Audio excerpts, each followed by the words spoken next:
Well, I guess I might as well talk when the ideas are fresh, right? Um, Making this like my little online diary for thoughts. For those of you that have been following my thinking with timing and everything else, I mean timing has obviously been something that has led to many other points of thought for me. And one of the problematic things that I have been trying to rethink and overcome is this spatialized understanding of time, action, identity.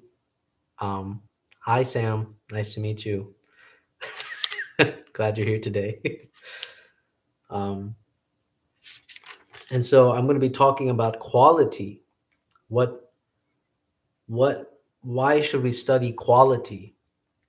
Um, and I think Rene Guénon, even though I haven't read his book, I'm pretty sure he's right because he wrote a book on the reign of quantity, and I'm pretty sure it's an attack on quantity. But I think quantity, the reason why it gets attacked is because it becomes very spatialized.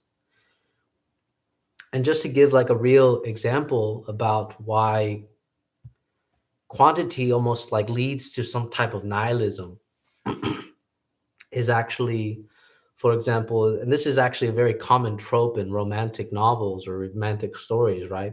You have the man that sleeps with a lot of women, right? He sort of has a quantifiable experience, and yet he's not satisfied. He doesn't feel like he's achieved anything, even though he has achieved many sexual conquests, right? So the quantifiable, and yet his honest his dissatisfaction with this actually points to a kind of quality that he is yearning for in the midst of his quantifiable experiences. Um, I can give another example. This fascination, this desire for, and this happens to us all the time. This yearning for another life, um, what another life would be like. In even it can even take the shape of what another life would be like with another lover, another person. Um, this is an example, and what's tricky about this interpretation about this yearning for another life is that behind that quantifiable measure, like another life, in addition to, um, there is a sort of pointing towards the dissatisfaction for the quality of life that they are currently living in. So the trap would be to actually quantify, to go into another life rather than trying to cultivate the quality or understand the quality that is missing in your life, if that makes any sense. So basically, the quantity becomes a red herring that disguises the quality. Um, and just to give a third example, right? In Spanish culture, it's a common part of greeting that we kiss each other on the cheek when we meet, right? Now, what's funny about this is that what differentiates a kiss on the cheek from a greeting versus a kiss on the cheek by your loved one, right? Um, Obviously, it's not a quantifiable question because you cannot determine this difference between a sort of studying of the quantity, right? Because everybody's kissing each other on the cheek. So, what is really the difference between a kiss of the stranger versus a kiss of your loved one? Well, in my opinion, this is a study. This is a an alluding to the quality of the kiss. right? There's something qualitative about the kiss that is different from the kiss of the greeting of a stranger versus the kiss of like your romantic other. So, and to me, this is actually where the real difference lies. The difference has to lie between the actual quality of the kiss as such. And I think actually when people discuss platonic versus romantic relationships, they're alluding to a kind of quality that is differentiated. Of course, what gets even more complex is that we have sort of different understandings and different definitions of what that quality actually entails and means when we define platonic versus romantic, and this becomes a rather complicated concept. But this is why the study of quality becomes very important in our lives, um, and it's important to not mistake the quantity as the actual yearning, which I've already made the point of with this yearning for another life, another lover. It actually becomes really fascinating because there's been a lot of arguments recently between monogamy and polygamy. Some people make the argument that it's very natural, it's very biological for us to want to have a multiplicity of partners. But again, this is a sort of quantifiable understanding, a quantifiable measure. Um, they're not wrong because it's deeply about biology, but what becomes very fascinating about monogamy is that monogamy proves the superiority of quality over quantity, that we have a sort of fidelity to quality over quantity. Of course, what becomes very difficult to decipher through is that the sustenance of quality can never be the same. What does that mean? It means that when couples argue with each other and they say, "You're not the same person that I thought you were," um, they're alluding to a kind of quality, that the quality of this relationship has changed, is not the same that it was. And they don't know how to deal with that, which causes an abrupt, fighting, arguments, and so on. And then it starts to dawn on them that maybe I need to break up with the person and find somebody else. Um, what becomes hesitant about that issue is that we have to ask ourselves, um, is this a quality that, are we sort of trying to possess a quality, which means that the quality has gone away, has passed away? Can we really possess a quality? Or do we sort of, how do we deal with quality? I think that's something that we haven't really answered, which, you know, when we start thinking, our obvious solutions become we should leave said person. But if your illusion to leaving said person is because they are no longer who they said they were, that means you're trying to possess and hold on to a sort of quality of experience or quality of a person that is no longer there.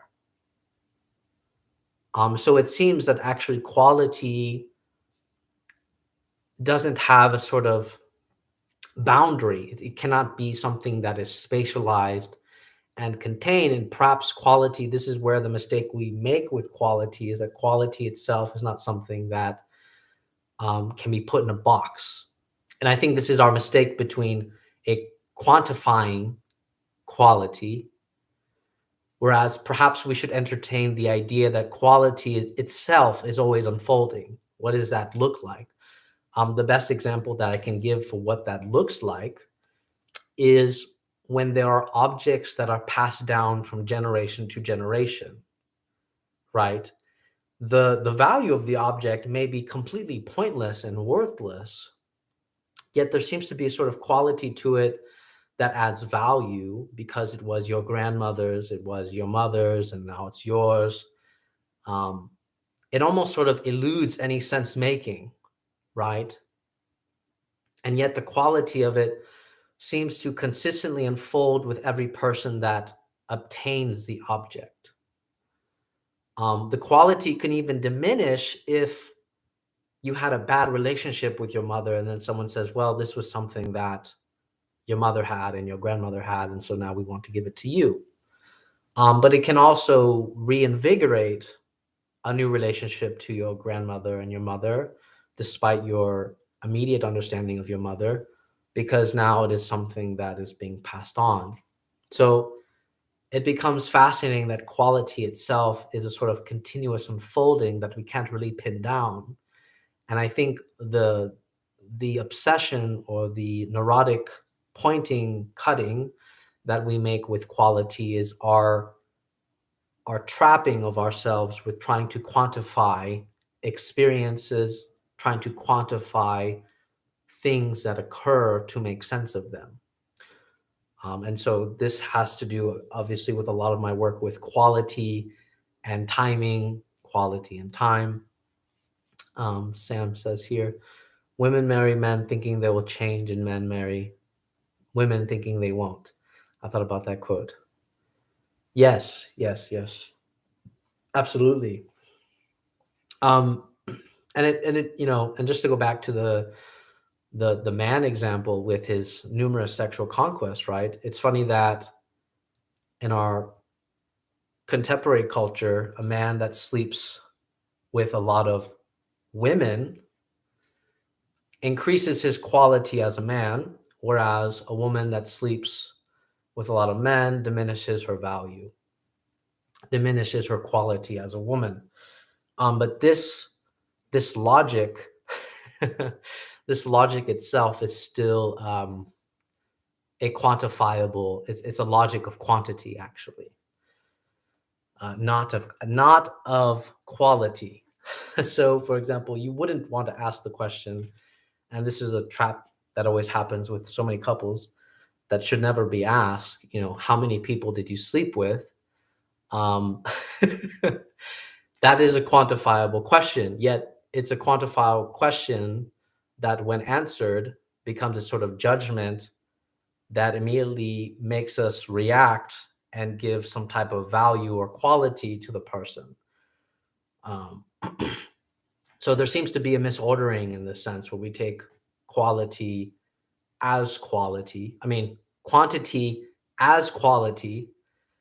And so it really becomes a very interesting dynamic about really what is quality as such, if we have always been mistaking quantity as quality itself. Um, let's see, I have several comments here. Um, let's see. Sam says, yeah, I never understood that, understand the history behind it, but it seems more about control or holding on to the quality, maybe like you were saying. Yeah. Cadell, the value of quantity / quality of sex is an interesting thing to psychoanalysis. Yes, yes, actually. Yes, I think so too. Um, which leads to my other thing about passion versus desire, which I think psychoanalysis has done a good job deconstructing desire, in the sense that desire itself can never obtain its object. Um, which is why I feel like actually psychoanalysis alludes to passion as such, because passion is something that sort of evades or acknowledges the evasion of the object. So, for example, if somebody were to say, oh, you like mathematics, what is it that you like about mathematics? A man that truly loves about mathematics knows that there's something apophatic when he says, yeah, I like mathematics because it makes me feel this way, because I like the formulas and such. But he deeply knows inside that even if he says those things, it doesn't capture the essence of why he loves mathematics, right? It sort of detracts away from him actually liking mathematics. So if somebody were to get stuck on what he's saying about why he likes mathematics, they would actually be missing the point about why he loves mathematics. it would actually allude to the fact that he actually has a passion for mathematics, which sort of supersedes any desire subject object relationship. And yet, we must explain in such a way that it's always in a subject object relationship. And yet, we know the person who is deeply passionate about it always knows that it cannot fully be, it can never fully capture what is it when he says that he loves mathematics. Um, One of my favorite quotes from Derrida is when he quotes St. Augustine. He says, when St. Augustine says, "What do I love when I say that I love God?" I think that's exactly that experience. That is passion, in my opinion. That is not the relationship between subject and object anymore. That is, to have a relationship between subject and object, that is the realm of desire, which psychoanalysis has done a great job to study and prove how the object itself can never be obtained. Whereas passion, in the more original etymology, is a sort of suffering, a suffering that we try to make sense of, try to make reason of. And yet at the same time, if you were to make reason, if you were to make any rational understanding of this passion, you're sort of missing the point. So that means even when we try to give a reason for suffering, that is only a byproduct of passion. So essentially we are red herring ourselves into believing this reason.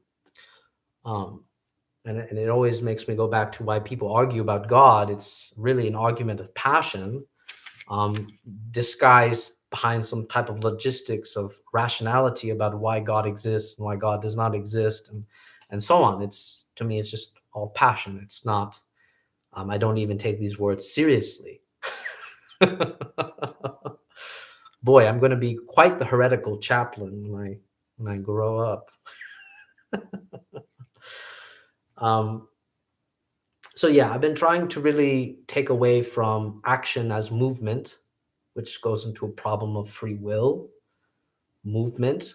I think like Kundera says, Milan Kundera, there's a lot of gestures that we make, but there's no genuine gesture. What does that mean? I think that means that he's alluding to sort of a lack of quality in our gestures. Like we live our lives going through the motions.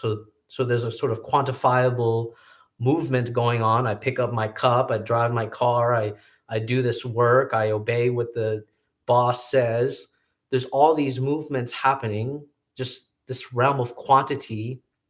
And yet when I encounter something lacking in my life, it has to point to quality itself.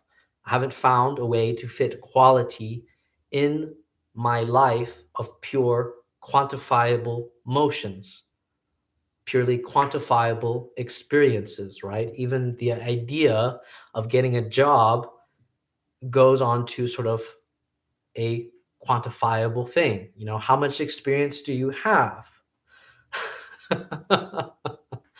And yet, really, that question is disguised because they're trying to say that the quantifiable experience should prove the quality of the worker. That means that he knows something. He can do something that proves his value. It becomes deeply economical, obviously. Yeah, I think that's it. I think that's really my spew for the moment between quality. Why quality becomes very sort of a study of quality becomes more important than quantity.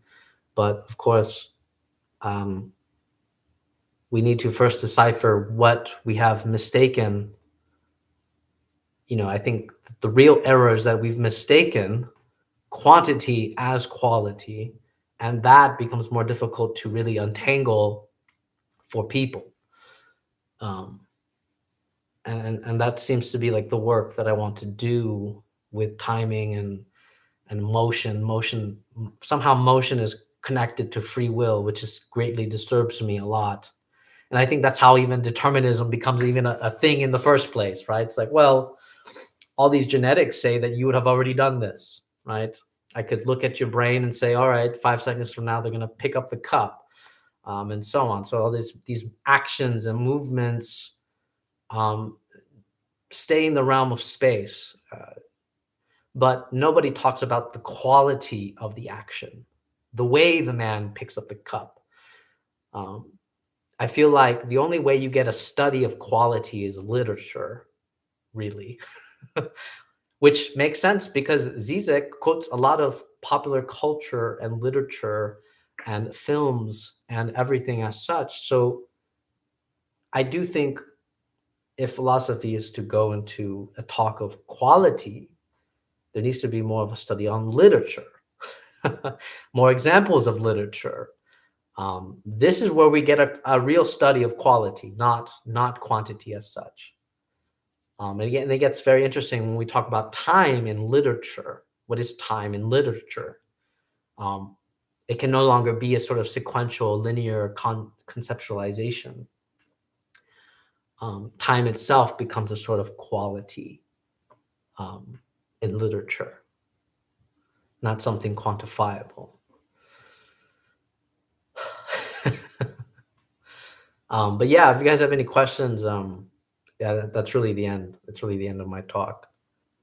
Um, I've been sick, which I feel like I've just been sick all this time. I had COVID 2 weeks ago, and then now I found out I probably have something like a pharyngitis or something, and so it's been kind of sucky for a while. Um, but I've still been thinking. I've still been having these thoughts, despite almost being like bedridden for a couple of days. Um, and yeah, Sam, yay for literature. Yeah, yeah. It almost makes me want to take a break. I always have this sort of, I don't know what kind of relationship with philosophy, but I always feel like philosophy for me has to be something that I kind of involve myself in deeply, and then I take a step back and I do something else like chess or like literature. And then, of course, I always come back to philosophy, and that always roots me back into some type of new thinking and new experience. Um, it seems like for me, that's the only way to break the common sort of like little oscillation. Yeah. It seems for me that's the only way to break like the sort of common, like we're always mimicking what philosophers say when we read philosophy. So, um, where does my actual thinking start to take place? And I can't say that I feel like my thinking really starts to play or manifest when I start reading literature. Um, Whereas when I read philosophy, and this is more of just my personal experience, I'm pretty sure it's different with everybody else, but with my personal experience, when I read philosophy, I tend to just sort of stay in the realm of just mimicking what the philosopher says and not really thinking. Whereas if I engage with literature, it starts provoking ideas. So literature doesn't have like a framework for me to like mimic and try to understand.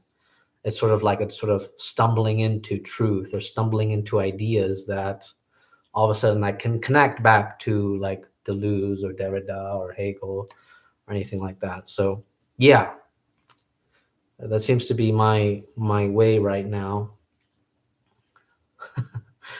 Oh, Sam, you're the same way. You have to take breaks. Yeah, yeah, I have to take breaks a lot. Goodell, breaking and reconstituting the understanding.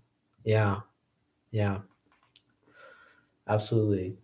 Um, I feel like if I were to propose a philosophy for the layman, um, if I were to set the ground, I actually wouldn't recommend any philosophers, so to speak.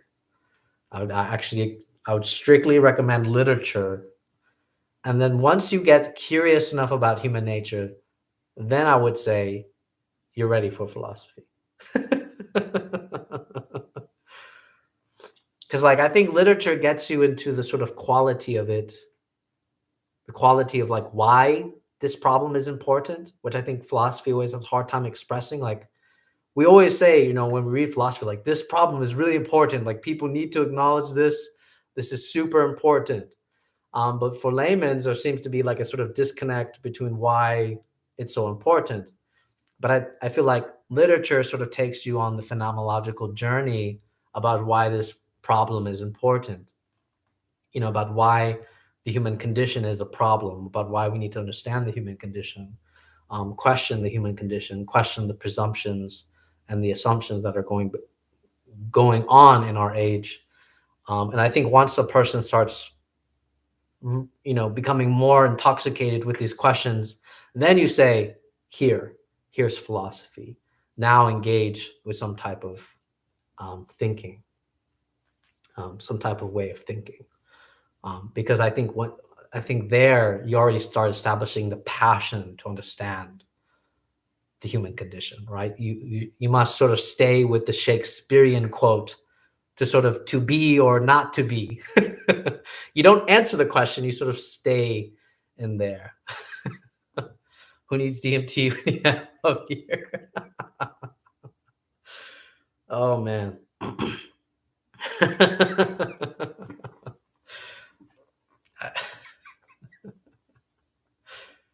uh, you know, psychedelics. I still have to watch that video actually between you and Dimitri. I heard that was definitely a great talk. Sam. So in conclusion, everyone needs Kafka. Yes, absolutely, absolutely. Or Milan Kundera. I absolutely love Milan Kundera right now. I think actually Milan Kundera's like he basically proves the psychoanalytic theory that you can't achieve the object, right? Um, which his speculation is that we live in an era of speed and conquest, whereas slowness sort of refrains from that conquest, right? Um, and I think if I were to explain it in more Zizek's terms, it's the Zeno's paradox, right? Um, it's not about the movement; it's about the desire itself. Um, and so I think that's what Milan Kundera would call slowness, sort of giving slack to the conquest. Don't conquest. Don't give it conquest. Refrain from the conquest. And I think boredom sort of manifests from the very idea that we've already become supreme. We've conquest everything that we have encountered. Let me see. You said I remember reading The Unbearable Lightness of Being when wandering around NYC one week. I love that book. Yeah, I haven't read it yet. I know it's like one of the best books. It seems like I'm waiting to reach it. Like right now, I'm reading. Right now, I'm reading Immortality. I just finished Slowness and Identity. Identity was fascinating. Actually, I mean, Milan Kundera played me with the most common trope I've ever known, and yet he did it in such a way that I couldn't like not fall into it. It was such a good way of doing it. Um, but yeah, I'm reading Immortality now, and it's fascinating. It's fascinating. Um, there's ideas that he gives me that when we perceive a face, there's a way in which we also perceive somebody that is um, familiar to us and yet also a stranger at the same time. And that when we look at a face, and this is what I think he makes some alluding to in this book. When we perceive a face, you don't realize that that person's face that you're familiar with actually looks like another face, right? So this is like when you discover this when you first meet the person's family, right? You start seeing that your significant other looks like the father or looks more like the mother. So in this case, the face sort of seems to hold the familiarity and the stranger at the same time. And yet, what becomes really fascinating about the face is that we don't understand that this is always our issue. like we're always encountering the stranger in the face, um, despite our familiarity with the person. It's like we try to possess the familiarity, and yet, um, and yet, there's still that stranger. Um, and it's funny because I think you really start to encounter the stranger of the face when someone says, "You're not like who I thought you were." Right? You're not, we're not the way that we were. And it's fascinating because even breakups can kind of be the sort of realization that we've quit because we're just strangers to each other. We've lost something. So I think Kundera has given me a lot of concepts about the face that has been really fascinating. That we encounter at the same time, the A/B logic, like literally the familiarity and the stranger. Um, and this is something I could have only ever encountered in, literature. So let's see. Let me see. You're going through Crime and Punishment. Yes, yes. I feel so bad for you, Sam. You're like, you're like, I'm gonna read like as much as I can, and I'm like, oh man, I could just feel like the burden of time like over her with trying to read Crime and Punishment all like in one sitting. Um, yes, Cadell. Yeah, I hope I am inspiring you to read Immortality, even though people still say that The Unbearable Lightness of Being is still the best. But I think Milan Kundera, at least for me, everything that he writes just seems to be the best. It just seems. Um, yeah, there's so many books I got to read too. Crime and Punishment is definitely on the list. It's just it definitely scares me how big that book is. So I admire you, Sam, for wanting to go through it. It absolutely scares me how big that book is. Um, I have a sort of detachment against big books. I don't know what it is. So I'm like trying to trick myself with Milan Kundera, where I read his like really short works, and now I'm just hooked. So it just makes sense for me to just go through it. Um, Dostoevsky, I actually read his Notes from Underground first, and that's the one that really hooked me on Dostoevsky. Um, really proving the fact that we have a sort of enjoyment towards suffering. So it's like this very proof about the enjoyment towards suffering is probably the biggest like awakening concept in that work. Like this man has a sort of he's suffering, but he has a kind of enjoyment or obscenity towards his enjoyment for it. Um, Cadell, let me see. Literature transcends time, but there's not enough for it. Yes. That's actually my concept on timing, right? Where like reading so many books has to do with like the quantifiable measure, whereas trying to read the books that sort of give that quality is actually what is the most important part. So, for example, if you were to spend like all your life just like rereading Hegel, I would never call that a waste of time. I would say like that man has really lived in like the quality of time. Um, or just rereading like a few books. I always admire the people that can only read or reread a few books, right? They've only read like maybe 4 books, but they've just read them like over and over again. So they have a sort of like rich quality to it. Cadell's like, that's interesting paradox. Familiarity and the strange is a really intriguing concept. Yeah. If you want another example of the familiarity and the stranger concept, one of my favorite novels from Albert Camus is The Stranger, where the main character, he does things that he doesn't even understand himself. And to me, like that's the absurdity. Like that is like him becoming and realizing that he is a stranger to himself, and that yet to make any reason of that is to like commit philosophical suicide, as Albert Camus would say. I guess technically every time you see someone, they are a different person. Yeah, I mean, there's something there that is sort of like a glimmer of stranger that you're meeting. Sam says, it's like when I saw my high school friends after years of being apart. Yeah, yeah, there's that sense of like you know them and yet you don't know them. You're going through 100 more pages tonight. Whew. I admire you. I admire you for that. Cadell, I like big books and I cannot lie. I see your play on that. That's well played, Cadell. Well played. Well played. You other beings can't deny. Well played, Sam. I like you guys play on the song. Yes, The Stranger is really good. I think it's like the sort of more underrated novel out of Camus' works, I think.